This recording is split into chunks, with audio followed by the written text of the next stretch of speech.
Donc, on continue ce soir notre série sur l'Épître aux Romains. Et on était rendu au verset 9 du chapitre 12. Et Paul a investi plusieurs chapitres pour nous présenter le glorieux salut qui nous unit à la personne de Jésus-Christ. Il nous dit ensuite que nous sommes le corps de Jésus-Christ. Se rattache à cette vérité le fait que nous sommes les membres de son corps et que par définition, nous sommes appelés à servir dans ce corps. De là, l'importance de prendre au sérieux les ministères. Ce sont des ministères qui permettent le bon fonctionnement du corps du Christ et qui visent à mieux vivre le salut présenté dans les 11 premiers chapitres. Dans la section que nous venons de terminer, Paul a parlé de la responsabilité dans les ministères. Il passe maintenant à la conduite attendue entre les chrétiens. Donc, je vous avais dit qu'à partir du chapitre 12, Paul passe à la pratique. C'est des exhortations, c'est des applications. Les 11 premiers chapitres, c'est de la doctrine. Et là, à partir de 12.1, on est dans les mises en pratique, les exhortations.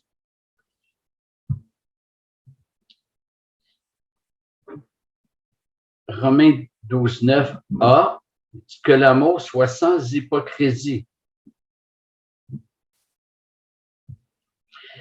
D'abord, j'ai souvent entendu des personnes dire que l'important, ce n'est pas ce que l'on croit, l'important, c'est d'aimer. Et j'ai entendu ça chez des chrétiens.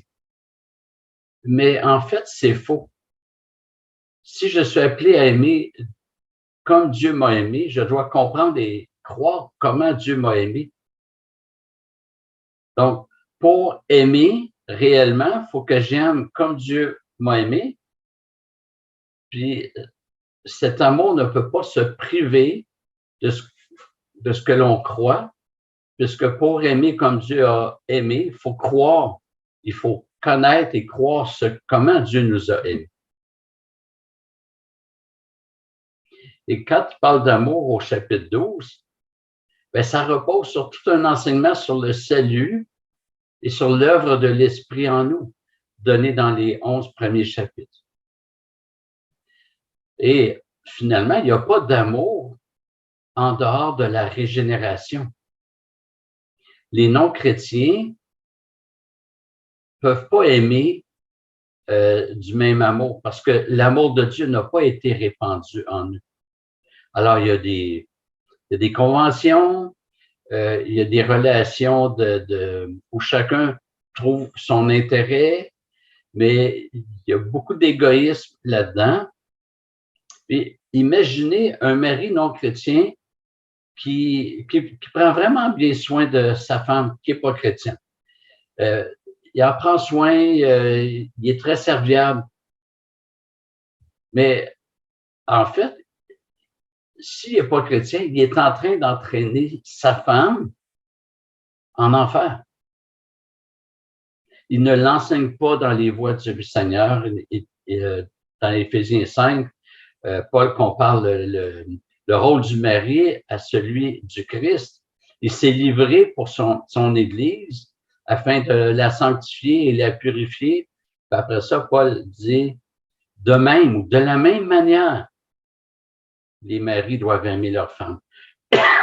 Donc, sans la régénération, l'amour est très superficiel. Et l'amour fait partie de la nouvelle façon de vivre. Et je vous ai déjà dit que une vie nouvelle, parce qu'on a reçu une vie nouvelle, ben ça appelle une nouvelle manière de vivre. On peut pas avoir la nouvelle vie sans une vie nouvelle, sans vivre une nouveauté de vie. Et la vie que nous avons reçue, c'est la vie du Christ, et on doit rechercher à vivre comme le Christ.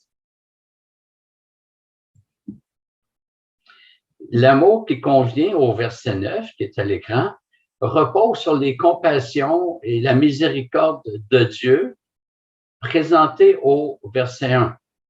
Quand Paul dit, je vous exhorte par les compassions de Dieu. Donc, voyez comment notre amour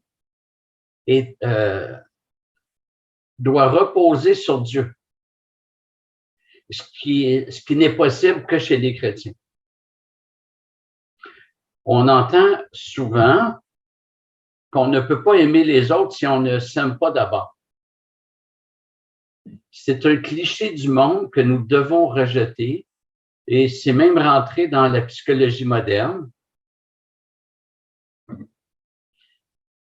En fait, il n'y a personne qui ne s'aime pas. Même ceux qui se dévalorisent aimeraient être différents et ils se souhaitent du bien finalement. Donc, en quelque part, ils s'aiment. Paul a déjà a écrit qu'il n'y a personne qui a haï sa propre chair.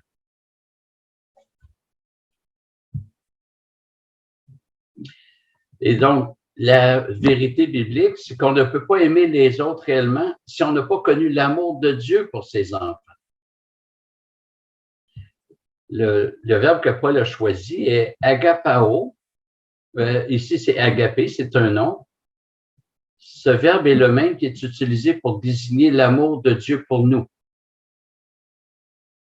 Cet amour ne repose pas sur des affinités ou des compatibilités, mais sur une volonté d'aimer mon frère, ma sœur, parce que Dieu lui-même l'aime. Je dois voir chacun de mes frères, chacune de mes sœurs comme une brebis chère au Seigneur qui s'est donnée pour elle et pour qui le Seigneur a tout fait et continue de tout faire pour son édification, sa santé spirituelle. Et si Dieu fait ça dans sa vie, que je veux servir Dieu, je dois faire ça dans la vie de mon frère et de ma sœur. Je dois tout faire pour lui ou pour elle. Alors, Paul dit que l'amour soit sans hypocrisie. On ne doit pas faire semblant, on doit aimer.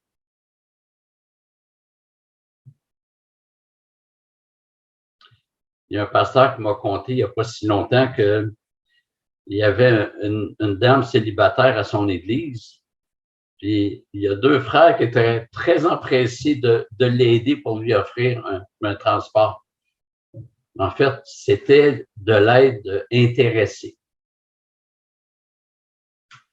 C'est ce que le pasteur m'a dit. Il y avait une intention qui n'était pas une aide gratuite.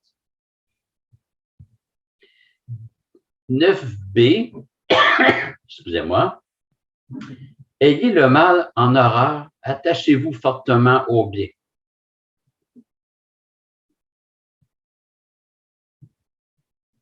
Donc, il n'y a pas d'amour véritable sans une recherche du bien. Et pas juste une recherche, un attachement. Ayez le mal en horreur nous montre qu'on doit pas juste appeler le mal mal. C'est pas juste une notion théologique. Le mal doit nous dégoûter. S'il ne nous dégoûte pas, on a un problème.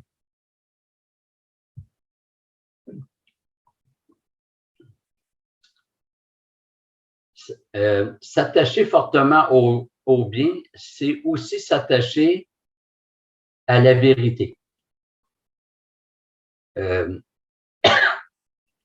n'y a aucun amour sans rechercher et s'attacher au bien, mais pas juste pour moi. Paul parle à l'Église comme communauté, pour les frères et sœurs aussi.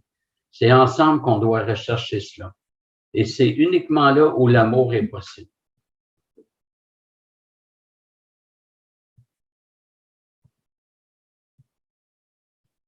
Je vous cite Samuel Benetro qui dit « L'amour vrai ne peut pactiser avec le mal et vise toujours le bien réel de l'autre, qu'on ne peut détacher du bien agréable à Dieu et parfait. » Donc, le bien, c'est ce qui est agréable à Dieu et ce qui est parfait. C'est pas à nous à déterminer, à choisir ce qui est bien, mais c'est Dieu qui nous dit ce qui est bien. Et même parfois, ce qui est bien pourrait déplaire à mon frère ou à ma soeur. Parfois, ça peut être une exhortation, mais je dois le faire par amour. Je dois le faire humblement, avec toutes les meilleures dispositions, mais je dois le faire.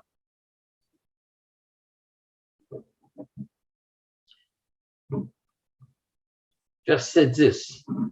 Par amour fraternel, ayez de l'affection les uns pour les autres. Par honneur, usez de prévenance réciproque. Alors, on est dans les liens familiaux aussi. On parle de l'amour fraternel. L'amour fraternel, l'amour est fraternel parce que nous sommes tous frères et sœurs en Jésus-Christ. Reconnaître cette réalité, c'est aussi reconnaître notre origine et notre appartenance commune. Puisqu'on est tous frères, ben c'est parce qu'on a un seul Père. Il y a une appartenance commune. On appartient tous au même Père. Donc, nos relations fraternelles découlent de notre appartenance à Dieu, qui est notre Père.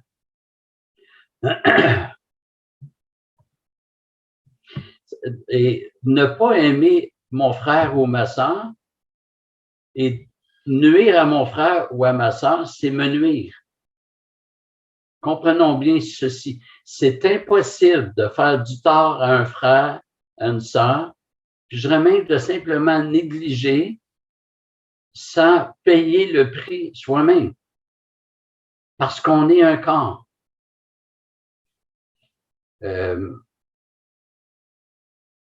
Si la main dit, moi, je fais la grève parce que j'ai pas le plaisir de goûter les aliments, donc je n'en porte plus à la bouche, ben, cette main va dépérir tôt ou tard. Les liens qui nous unissent, c'est des liens qui incluent la dépendance les uns aux autres. Faire mal à son frère ou à sa sœur, c'est se faire mal à soi-même. C'est de l'automutilation. L'amour véritable se traduit par des gestes, des attitudes. L'amour, je vous l'ai déjà dit, ce n'est pas qu'un sentiment. Et parfois, le sentiment n'est même pas là. J'ai pas à attendre un sentiment qui vient m'habiter. Je dois aimer parce que c'est un commandement. Et l'amour dans la Bible, c'est une dynamique d'action.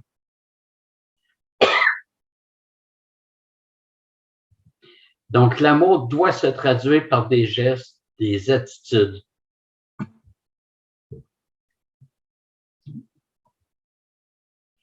Nous sommes dans une société qui diminue gravement l'importance de la famille. Il y a même sur le site du gouvernement fédéral une consigne. Imaginez que si un enfant dit à son professeur, disons que c'est un garçon, si le garçon dit à son professeur qu'il se sent plus comme une fille, le professeur, on recommande au professeur de dire à l'enfant que c'est pas nécessaire qu'il en parle à ses parents. La famille, en tout cas, l'importance de la famille s'évapore. Mais nous devons résister à cela dans nos familles. Il faut vraiment résister à cela.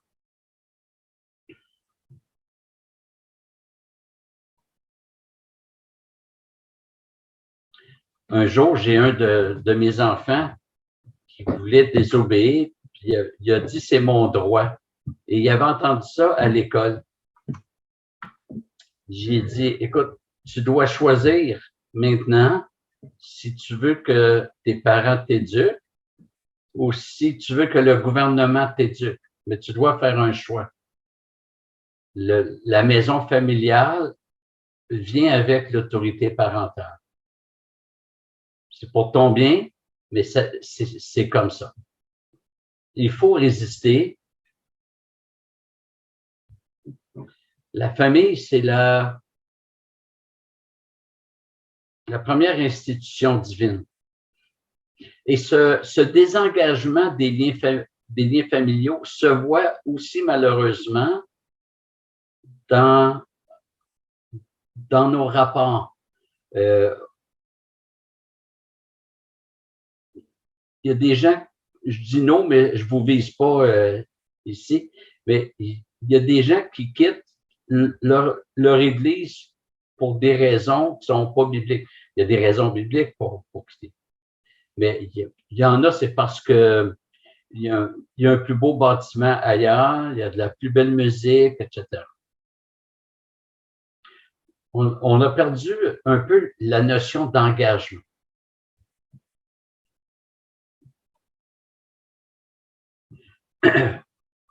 Jadis, dans la société, il y avait un honneur de la famille. Quand quelqu'un commettait un crime, les autres lui reprochaient d'avoir brisé l'honneur de la famille. À bien plus forte raison, il y a un honneur pour la famille de Dieu.